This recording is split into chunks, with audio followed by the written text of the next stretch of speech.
বছর ধরে বাড়ি ছাড়া ওরা। রাজনীতির কারণে বাড়ি ছাড়তে হয়েছিল ওদের, এমনটাই অভিযোগ। যাযাবরের ভিক্ষা করে জীবন কাটছে।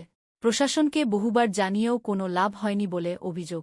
তাই আর অপেক্ষা নয়, অবশেষে লোকসভা ভোটের প্রথম দফার দিন একেবারে নির্বাচন কমিশনের কার্যালয়ের সামনে এসে হাজির ৬৭টি পরিবার। উলুবেড়িয়ার চন্দ্রপুরের বাসিন্দা এই ৬৭টি পরিবার। তাদের মূল বিক্ষোভ নির্মল মাঝি এবং উলবেড়িয়া তৃণমূল কংগ্রেস প্রার্থী সাজদা আহমেদের বিরুদ্ধে। তাদের অভিযোগ, দিনের পর দিন আমরা প্রশাসনের সহযোগিতা চাইছি। আমরা বাড়িতে ঢোকার মতন কোনোরকম কোনো রাস্তা পাই না। যখনই কোনো নেতার কাছে যাই, কোনো ধর্মীয় নেতার কাছে যাই বা পলিটিক্যাল নেতার কাছে যাই, ওদের কাছে গ্রামে খবর যায়, ওরা মিথ্যে মামলা দিয়ে আমাদেরকে বাইরে থেকে অ্যারেস্ট করে জেলে পুরে দেয়।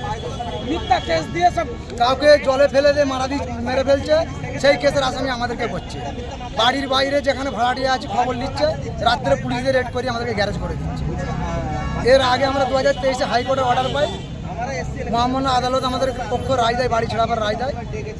প্রশাসনের রায়তে দুটো ব্যক্তিকে এলাকায় ঢোকায়, বাড়ির বাইরে তাদেরকে বার করে মারতে তাদেরকে রাস্তায় প্রশাসনের সামনে বেজ্জতিভাবে বাড়ির বাইরে করে দেয়। প্রশাসন কোনোরকমভাবে কোনো ব্যবস্থা নেয় না।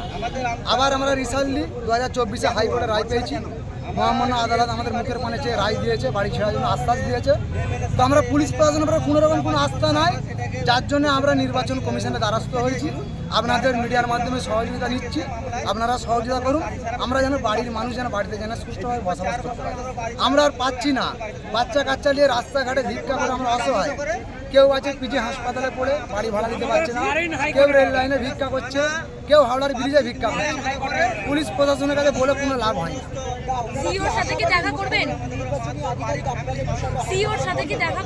আমরা দেখা করার জন্যই আসছি।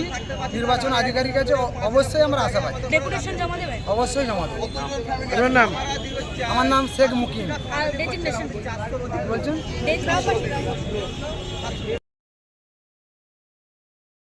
শুক্রবার নির্বাচনী কার্যালয়ের সামনে হাতে ব্যানার নিয়ে তারা বিক্ষোভ প্রদর্শন করে।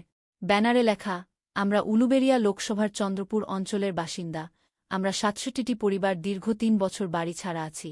আমরা বাড়ি ফিরতে চাই ও ভোটদানে অংশগ্রহণ করতে চাই। সবশেষে প্রশ্ন উঠছে, অসহায় ৬৭টি পরিবারের আর্তনাদ নির্বাচন কমিশন কি শুনতে পেল?